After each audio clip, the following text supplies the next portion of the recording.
Hello guys, hope you all are good. Welcome to another grand interesting video on our Be Aware channel. So basically in this today's video we are going to learn about the next chapter of our default process flows. So we're going to learn about material consumption and replenishment process flow, which is going to help us understand different aspects of consumption so we can apply how strategies of different replenishments can be applied by using this process flow just in matter of clicks. So we have already created 3 videos on our default process flow. So basically we started with source, then we completed queue, we have completed the basic processor. So these default process flow we have already completed. Recently we have also uploaded the video of processor with operator default process flow, and now we have material consumption and replenishment default process flow. So we have started the series, we have started from source and we will be uploading videos till this end of this default process flow.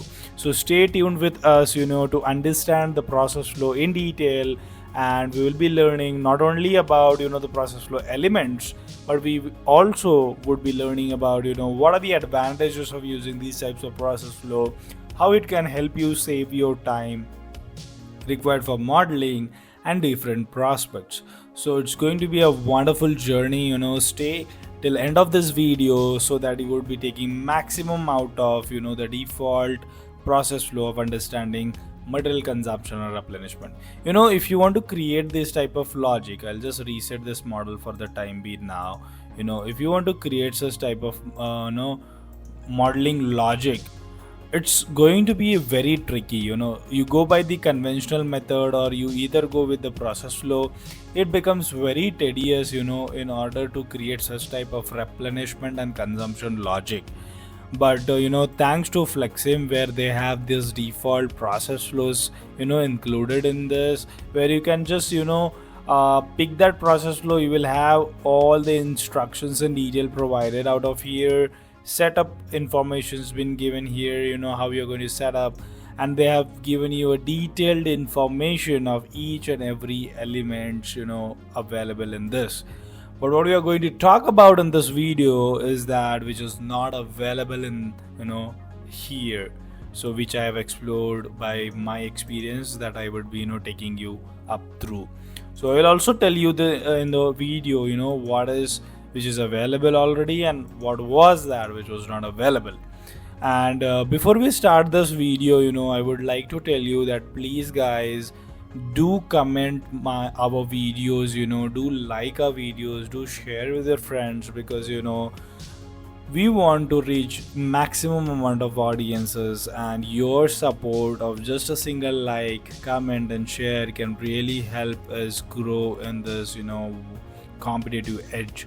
So do not forget to like our videos, share, subscribe to our YouTube channel and comment below the videos. If you have any suggestions or you need some topics to be clarified and you want me to bring those videos onto our YouTube channel, you can drop me in the comment section, or you can also email us on our web email ID, which is mentioned in the description below. We also have a website, beawarechannel.com, where we upload daily blogs, and these blogs are going to be very informative. We are going to range it from personality development, finance to technology, simulation, engineering, and a lot of health related blogs will also be available there. So do not forget to check out our website beawarechannel.com daily, because we are going to bring a lot of exciting educational awareness related content on our website, which is designed just for you all. We also have training premium classes which you can purchase a subscription and get maximum out of it. And we have been bringing and we have been driving this from more than 2 years on YouTube, and we are very happy for the love you have provided us, the growth you have given us, and we hope that you're going to give us continuously ahead also. So let us start a video now. So if you see, I'll just reset the model. Okay, So I'll take you through the object elements which we have. So we have a source and a queue which is connected to this processor, okay, and from this processor we are going to have an output queue named as q2. And also what we have done is we have created a replenishment queue which is named as reorder, from where we are going to replenish our order which has been consumed by the processor. So this is the high level overview of these all stuffs.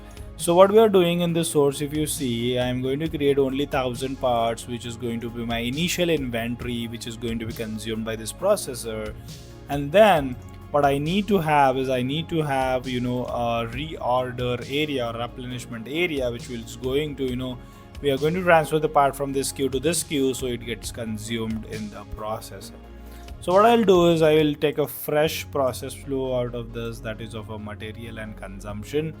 I will show you how it looks when there are no objects being attached. Okay, now what I want to show you in this process flow is that the current supply, you see there are no objects attached, even quantity reordered, there are no objects attached. So when you attach the processor to this process flow, okay, that is where you are supposed to get the things done accordingly.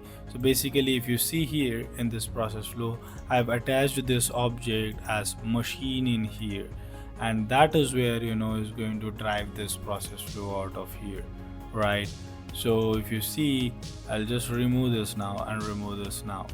Now when we look about this which we dragged currently, so what we are able to see that we have a replenishment process in here which starts here and which is going to end in here with the update of supplied things.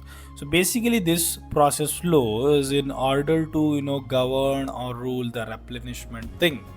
Okay, now let us understand what we are really talking about is replenishment and the quantity reordered, current supply and different things in our current process flow.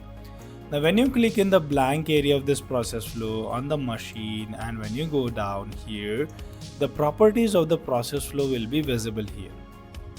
So if you see here start level, what the start level means is that it is a value at which your initial inventory is available for consumption. Okay, so let us consider this as 1000 bolts are available, where each bolt I am getting consumed for one of the part assembly. So you consider this processor as an assembly station. I am continuously consuming one bolt for each of the assembly. Now when we look at the properties in here, we are starting with 1000 bolts. Now what is this depletion unit? So I am basically consuming one bolt at a time. Okay, that is what it means. Okay, so basically these calculations are taken for internal calculation of this process flow inside. Say for example, I'm sending only one box onto the processor, ideally which it happens, right?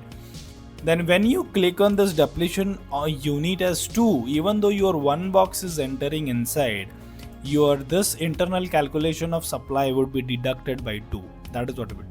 So what this column tells you is that you need to specify a value that when one box moves to the processor, how many units are supposed to be depleted. So it might be 2 boxes bolts consumed, 4 bolts consumed. Based on that you can change this value.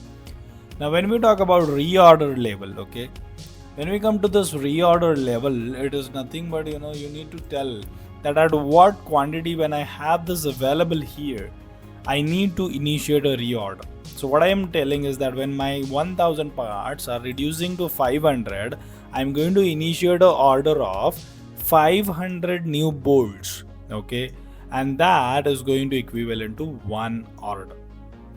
Okay, so what does it mean, one order?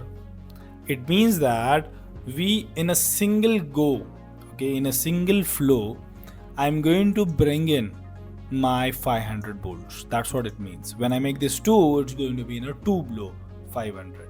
So basically that's what it means. So in the number of reordered units, there is no issue. You will get these details here also in order to understand it. But again, whenever we are going to get teased by somebody, it becomes very easy to understand rather than reading this and understanding this.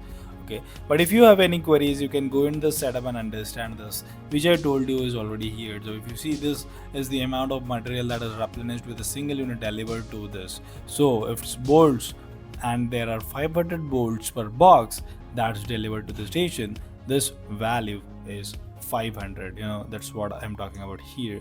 And when we talk about num reordered units, it is mentioned here. So this is the number of discrete units to reorder at a time. So if you have boxes of 500, okay, I'll just make this out, 500 bolts each, and you reorder 4 boxes at a time, then the reorder unit would be 500, and as num order units would be 4. So what they are saying is that what I told you, that only. So you reorder 4 boxes at a time, but you get 500 into these 4 boxes, then you have to enter 4 at there. But what I'm doing is I'm bringing 1 box of 500 bolts. So that's what I've entered here. Now when we go below, we have a storage location out of here. What does the storage location say is that this is the location of replenishment. So you need to tell that from what area you need to replenish my order. When my reorder level is below 500 or 500, I need to reorder a 500 with 1 box. So from where is this? These the details you need to enter here. So what I've done is current.center object, because I've connected this queue to this processor, center ported. So that's why I've written that. And then we have item dependent depletion. Again, this is 0 ideally. If this becomes 1, when your consumption, that is depletion quantity, is variable based on the item type, then you can change this to 1. Like for example, some item type we are consuming 2 bolts per item in assembly of the processor. Somewhere we consume 4 bolts in in the processor, then it has to be 1 ideally. But in a normal process flow, it has to be 0. Let me know if you have any questions related to this video in the comment section, or you can reach us out through our email ID. So these are the properties which you need to be aware about. Okay, now let me just reset and I'll just run this so that you would be able to visualize what is going to happen. Okay, so I'm just going this down and down and down. We are going to just look at what the things are going to be happening out in there. So basically the things go this way. Okay, that what we are going to do now is we are going to run a simulation model, and you would be able to see that my current supply, when it is getting consumed, the quantity is getting less and less. It has started deducted. Okay, so it is reducing and reducing, and the blue color which you see is a replenishment thing. So if you see, what is going to now happen is when my quantity is going to go below 500, what I'm going to have is I'm going to have a replenishment.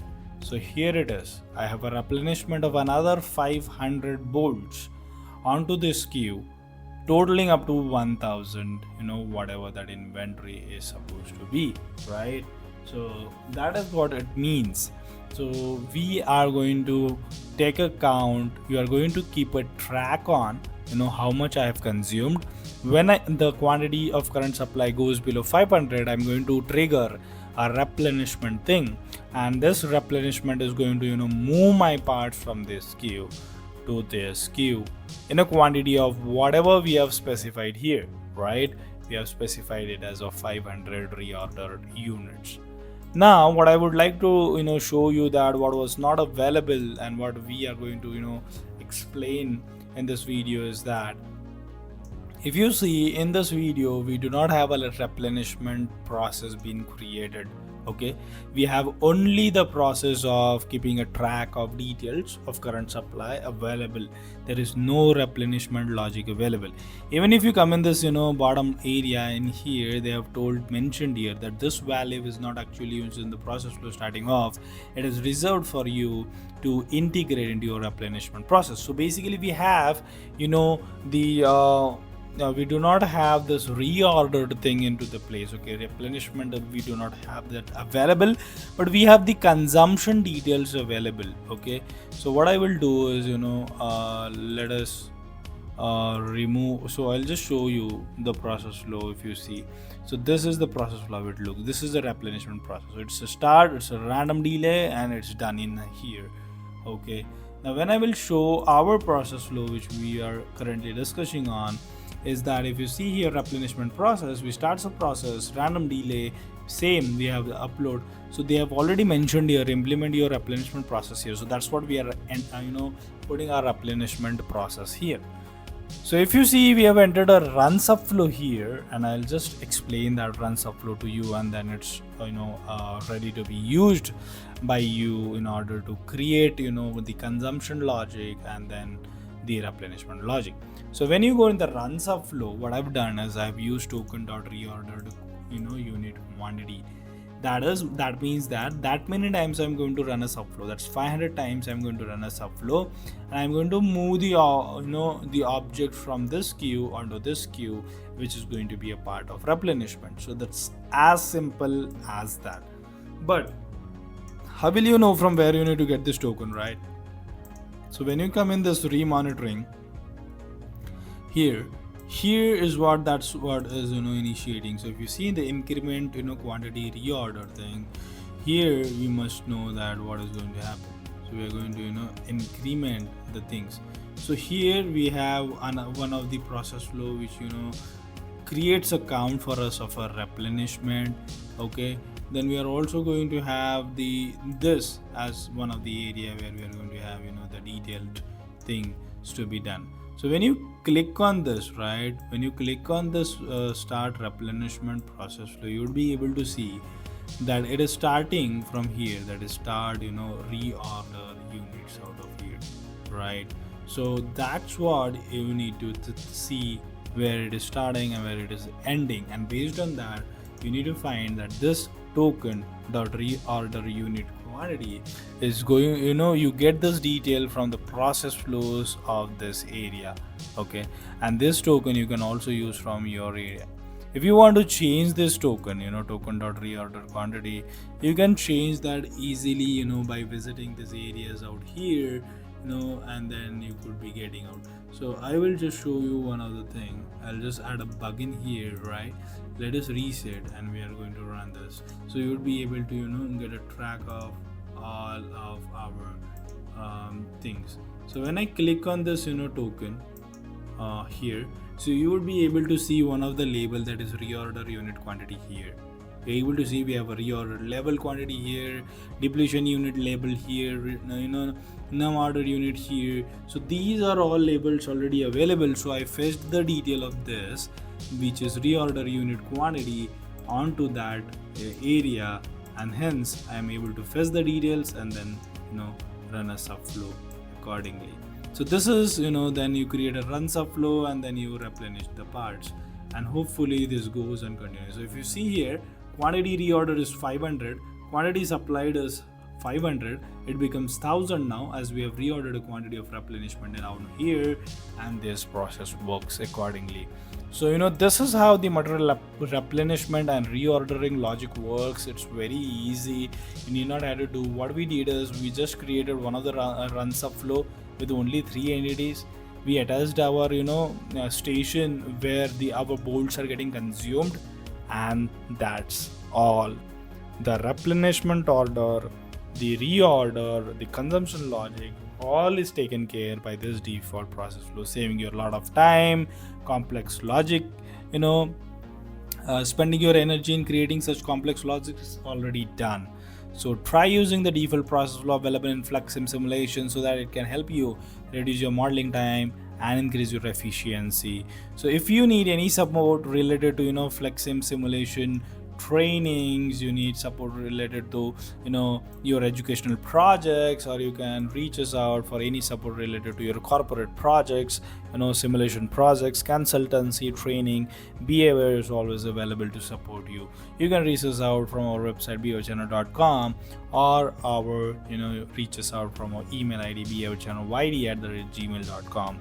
So do not forget to like this video, share it with friends, and comment below into this video. And you need to subscribe to our channel, guys, for such interesting and educational content. So that's all for today. Let us meet in another grand interesting video on your Be Aware channel, and we will be understanding the next default process flow in our next video. So till then, stay tuned on Be Aware. keep simulating. Bye bye.